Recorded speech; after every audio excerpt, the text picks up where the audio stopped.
The average household income in the United States is approximately $50,000 a year, what they call the middle class.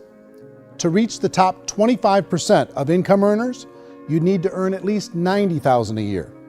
To reach the top 10% would be a household income of $140,000, the top 5%, $190,000, and to be in the top 1%, you'd need a combined household income of at least $380,000 a year.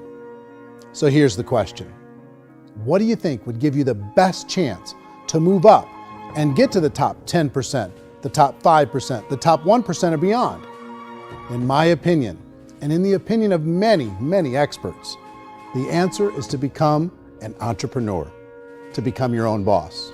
I think you have to be a business owner. I can't, the only time I ever say to someone it'd be great to be an employee is when they've already told me they've surrendered. I only tell people who are wounded spiritually that they should be an employee. And it's that feeling that you get when you pick up the backpack off the little Cub Scout and say, "Don't worry, little guy, we'll get you back to the camp." You know, it is in no way a kindness when I tell someone they'd be a great employee. The other status symbol really increasingly is lifestyle. I mean, people can own their own business, maybe even work out of their house. That, I tell you, people admire that, like, gosh, I wish I could do that. The spirit of the entrepreneur is to be a risk taker and to be resourceful and unstoppable and to have a vision of yourself beyond where you are and not willing to settle for life as it is. Think about the great entrepreneurs. They're visionary. They have heart. They're willing to do today what others won't so they can do tomorrow what others can't. Personally, I don't think of the new economy, the old economy. I create my own economy. The entrepreneur's in control. I decide what the economy is going to be like. In the world of entrepreneurship, there are no limits. You can make as much as you want, depending on how much you want to work and how smart you are and how great a team you put together.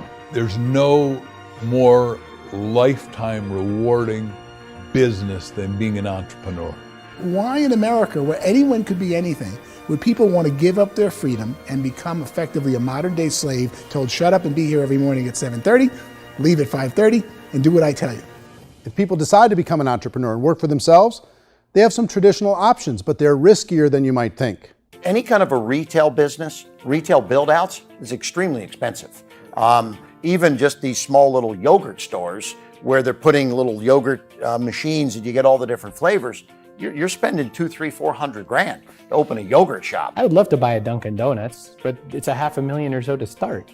I don't quite have that just in case money. Risking lose it all, and most guys do 2 or 3 times, and even big guys like Branson, because I'm such a fan of his, half his companies don't work. If you make $1 million, your problems are going to go. If you make $1 billion, your problem's really going to go.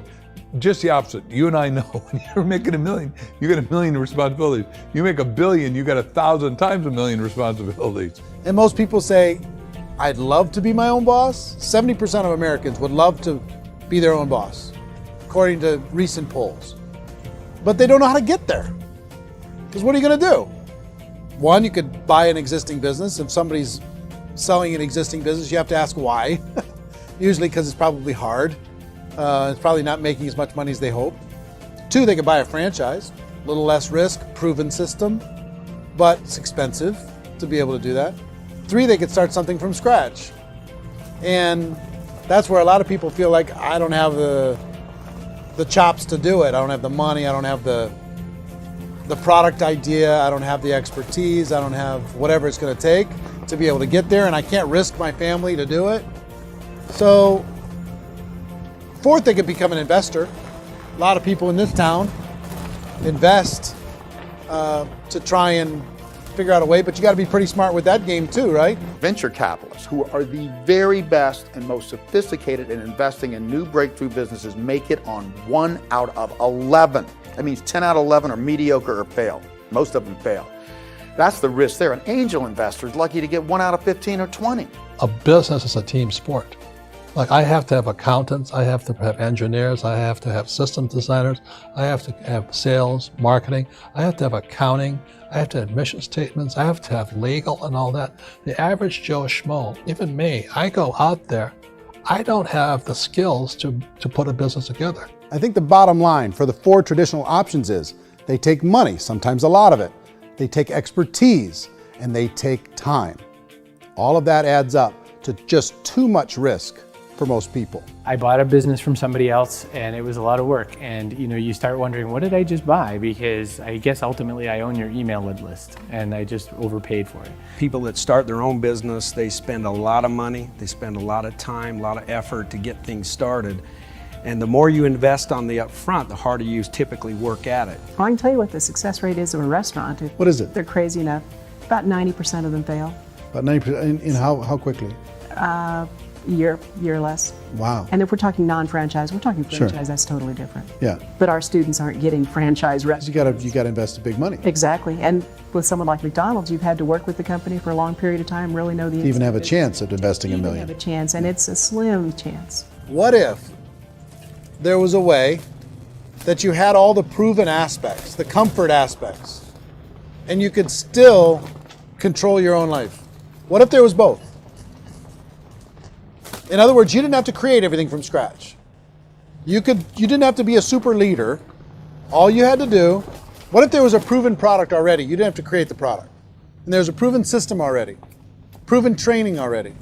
Everything except an employer. That was the only thing that you didn't have. Do you think more people would be open to working for themselves in that environment?